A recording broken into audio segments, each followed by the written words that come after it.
जय भोजपुरी रउआ लोग से एगो निहोरा बाकी लाल रंग के सब्सक्राइब बटन के दबा के भोजपुरी फैंस क्लब से जुड़ जाए जा और ये घंटी वाला बटन के दबा के भोजपुरी के सब जानकारी बिल्कुल फ्री में मोबाइल पे पाई जा। परिणाम भोजपुरिया जहान आज की रिपोर्ट में रुआ लोग के बतावे चार हलवानी की सुपरस्टार खेसारी लाल यादव के एक बहुत ही सुंदर गाना जो गाना के नाम बा ओढ़नी के रंग हरियर बा लागे लाइन क्लियर बा। जी हाँ भैया, कुल्ली नंबर 1 के दूसरा का गाना जो कि आप लोग के बीच में रिलीज हो चुकल बा। जी हाँ भैया, 26 म्यूजिक पर एक गाना के रिलीज कर दिया गया बा। यदि आप लोग नहीं जा सुन ले तो आप लोग 26 म्यूजिक पर जाके गाना के सुन सकता है। कुल्ली नंबर 1 फिल्म के दूसरा का गाना है और आप लोग बता दें कि 6 जून से आप लोग नजदीकी सिनेमा घर में फिल्म कुल्ली नंबर लग जाये। जी हाँ, ऐसा सूत्रों के मुताबिक जानकारी मिल रहा बा कि 6 जून से आप लोग के नजदीकी सिनेमा घर में खेसारी लाल यादव के बहुत चर्चित फिल्म जो फिल्म के यूज सर्टिफिकेट मिलल बा वो जो कि 6 जून से आप लोग के नजदीकी सिनेमा घर में लग जाई। जो फिल्म के बैक टू बैक गाना आप लोग के बीच में आ रहा बा। पहल का गाना रहे वीडियो कर देगी वायरल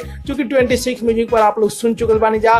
दूसरा का गाना जो कि रिलीज हो चुकल बा, यदि नहीं जा सुन ले तो जाके सुनी जा। और आप लोग बता दी भैया कि गाना के राइटर बड़े प्यारे लाल यादव कवि जी और अजीत हलचल जी। आप लोग बता दी कि गाना में म्यूजिक दिले बड़े श्याम देहाती और आजाद सिंह जी। यदि आप लोग गाना सुन ले बानी जा तो गाना आप लोग के कैसा लागल, आप न्यूज कैसा लागल, रिपोर्ट कैसा लागल, अपन राय बताइए कमेंट बॉक्स में। और भोजपुरी के हर खबर जाने खातिर अपन भाषा वाला चैनल के जरूर ही सब्सक्राइब कर लीजा और घंटी के बटन दबा लीजा भैया कि कोनो भी वीडियो डाली आपके पास सबसे पहले पहुंचे।